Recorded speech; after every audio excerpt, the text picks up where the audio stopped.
Hi, it is great to know that you guys took a couple of minutes to spend them with the Word of God. One of the simplest principles of biblical interpretation tells us that before we dig deeper, we need to understand what the Bible says in the purest and simplest form. And according to the story of the prodigal son, the father saw his son at the distance. He identified his son when he was still far off. This tells us that this father was always, every single day, expecting the returning of his son. He kept the hope. He hoped for his son to reflect, to recognize his sin and come back home. And then the story tells us that the father ran towards him full of compassion for his son.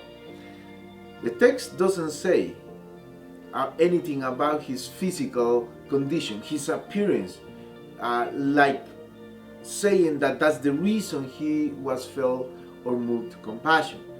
But what we know is that this father understood that the moment his son will put a foot back in the hometown, he will be stoned to death. So that's the reason he runs towards him and threw himself over him. The Greek text suggests that when he grabbed him by the neck, he threw himself over his son. He was willing to receive the stones and to die in order to protect his son. Does that sound familiar to you? Well, yes.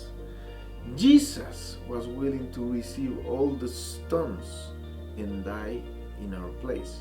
He went to the cross and died for the sins that we had to die for.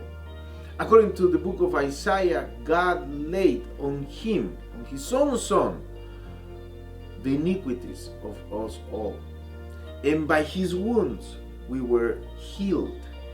Jesus was demonstrating God's love for humanity, God's love for you. So you don't need any more proof of his love. You don't need any more proof of the Father's love for you. Do not delay your return to him. Come to his arms. Today is the day. See you tomorrow.